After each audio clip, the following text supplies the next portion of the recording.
In 2008, Valley and Vale received funding for an exciting new project about rural identity.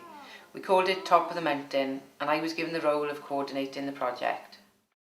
For me, my motivating factor for doing Top of the Mountain was having seen what an incredible community spirit was in this village when I was growing up.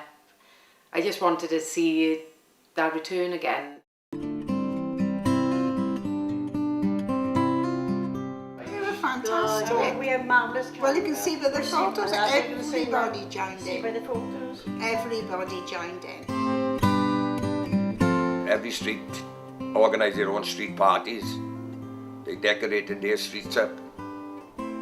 They decided what float they'd put in, you know, and everybody took part. So the first thing to do was to sort of look at what kinds of activities we could do or would suit this community. So the kind of things that I looked at was, well, I thought the choir, you know, for instance, I mean, we haven't had a choir in Betws for a long time, but I know it's part of the Valley's life, so I thought, well, why not? I was asked to join the choir, to be the tutor for the choir by Paula Richards from Valley and Vale, because I think she had the idea for the Top of the Mountain project to set up a community choir that included everyone or could be open to anyone in the community at Betws.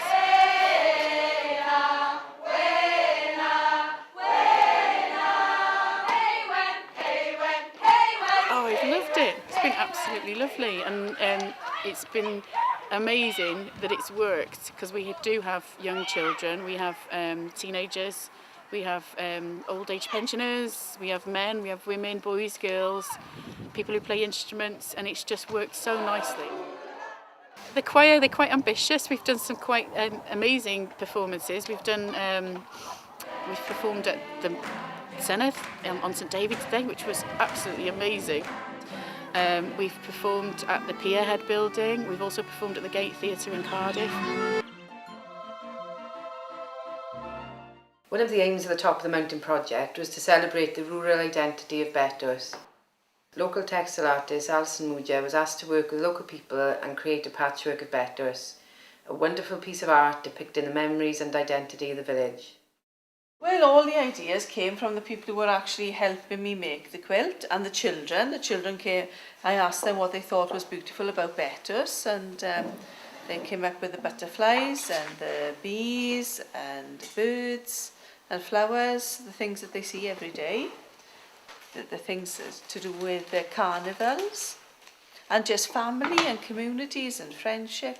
Like there's a small piece there that just says about the friendship of people. And they valued each other's friendships. Same as a jazz band, it came as a community thing that made people seal together and made them feel that they were actually belonging to something. And I think that's the most important thing is anything to do with a community is a feeling of belonging, whether you're working in the school as a cook, or you're making costumes for a carnival, or a jazz band. You belong. The funding for the Top of the Mountain project has now ended, but the project has hopefully created a renewed enthusiasm for communal activities and brought this special community closer together.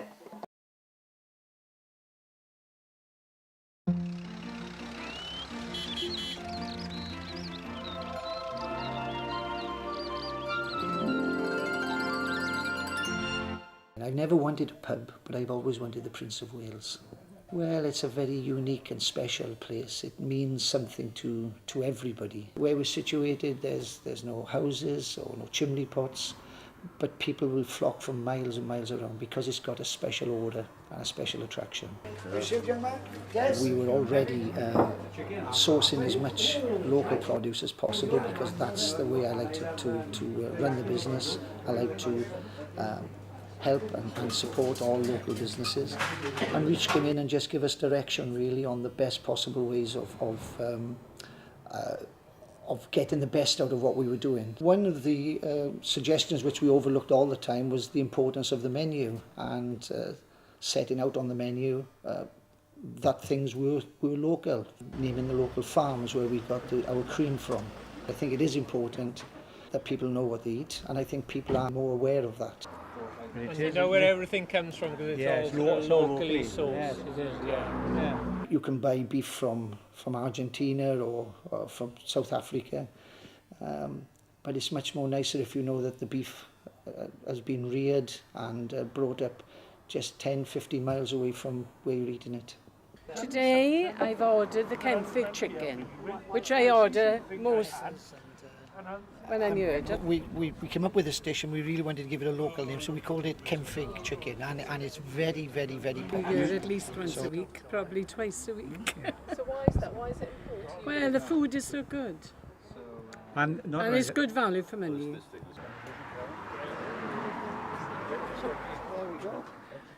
Oh, lovely, thanks, Gar. Kenfig chicken. Thank you very much. Oh, really good, look at that. Lovely. Splendid. Well, Reach, with the Welsh Government, have come up with an initiative on the pub in the hub, and it's all community based. It's trying to bring the best of Welsh pubs to the front and really show what they can do. They can diversify from not just being a pub but being a community centre and helping out the local areas. We are a community-based pub. The lifeguards meet here on a weekly basis. They have Welsh classes up here on a weekly basis. The angling club meet here on a monthly basis. We willingly give the facilities of the pub to the children. The local schools visit, and they use the room as a classroom. And I give them a little history talk, and then we supply them with sausage and chips, and they all go away very happy. But Reach had just given us that extra little bit of focus. So we've raised our game quite a lot now. And you don't see the results overnight, but over the last 18 months since we've been involved with Reach, we've certainly seen our business increase. And the different type of people come into to the outlet as well. You know, we are seeing strangers now because our quality of our food is far, far better.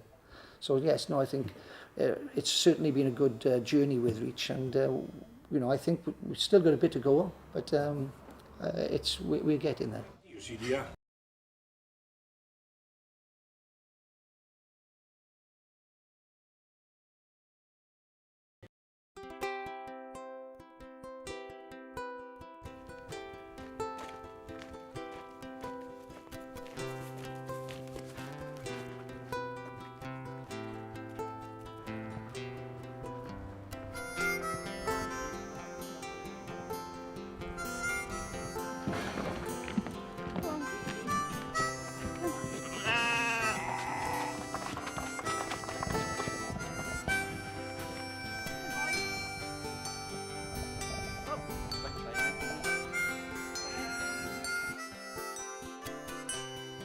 We had funding from Reach for an educational website, Our Welsh Farm, which we took into the schools.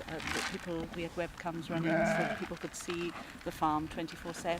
We used to have one on the lake, and the early morning was good because we used to speed that up, and you see all the ducks and and sunrise and all the things that happen coming out. The idea was that we would sort of take the farm. We're passionate about farming, and my boy is, and by having the video camera on the bike, we could capture things that you wouldn't normally see.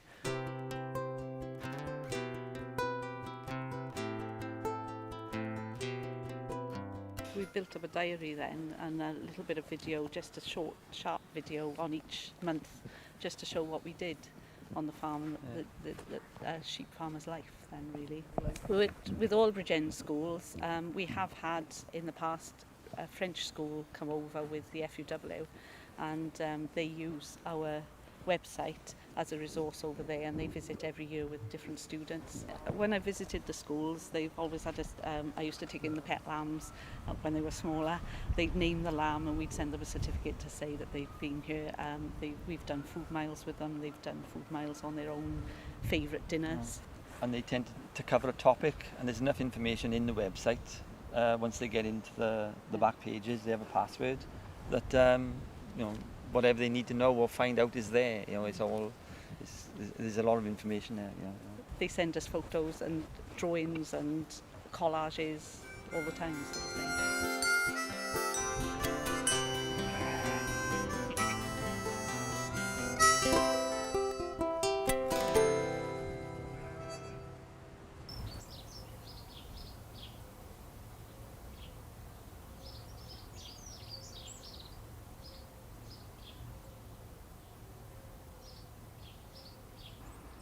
We're here now at the top of the Garrow Valley route. This is the top feature of the 3 features that exist along the route. The idea came about because we wanted to see, we wanted the children to be, and the communities in general, to be involved in their local heritage. We wanted to celebrate the local heritage and make a kind of artistic feature. We did a consultation and we invited people to get involved, and people kind of, we did community walks in order for people to share their memories. And so the children had mobile microphones, took them home and had them over the summer holidays. They went to the local nursing home here up in Blaengarrow and they interviewed all the members there. They made a mistake and they brought children at 14, 15 years of age, shouldn't have gone to the mines. So there's social history here as well, which is interesting. Which I think that was one of the biggest things the kids got from it, is hearing how they, you know, what the children would have been like, I don't know, 80 years ago, 100 years ago in the same area.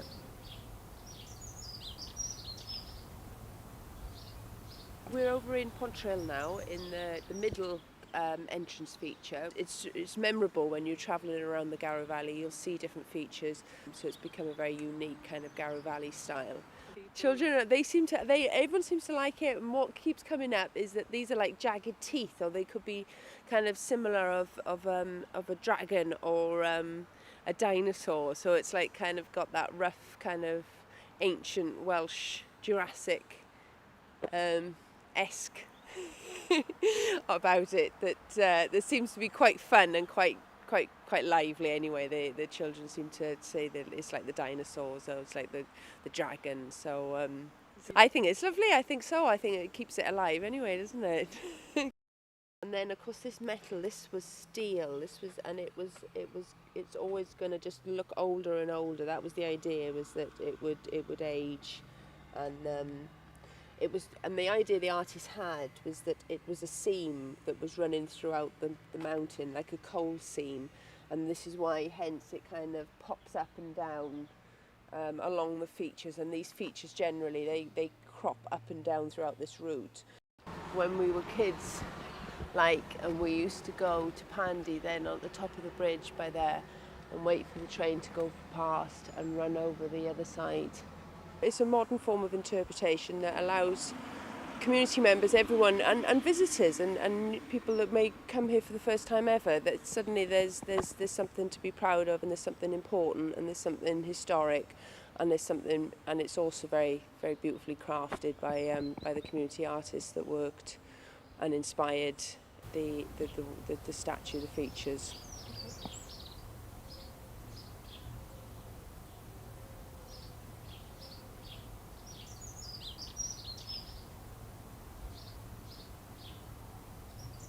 I'm chairman and coach of the Garrow Valley Tennis Club, and what we have here is the grandstand, which has just been built for us a couple of years ago, which provides access for the disabled, which comes through the gate there on the top, and for them to watch tennis and play, and they can have tea and coffee, or we take them tea and coffee up, and for people the general public then can come in and sit on the stand and watch the tennis.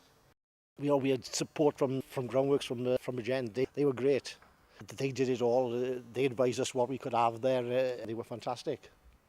The pictures on the stand are a reminder of the teams of bygone years. The earliest one we got now is 1940, which is the 1940 team, which is up on there and we go up 1970s, 60s, 70s, 80s, and 90s. Some of them still play, because they were little boys on the photos there from back to 1970, the team then, and they still participate now. This is the 1940 team.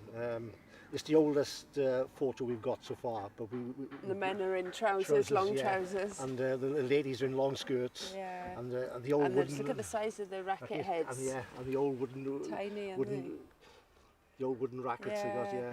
Yeah, and small compared to some of the big ones these days, isn't it? And that's lovely in that quality. And that's Miss Hills, who was my headmistress in the junior school when I was young. Right, right. So the photo looks excellent. The quality looks good, doesn't it? Yes, and they've been up 3 years, and they're perfect. Yeah, They've lasted the frost and everything. I think after this, I think you deserve a cup of tea. When we'll go for a cup of tea, is lovely. Right.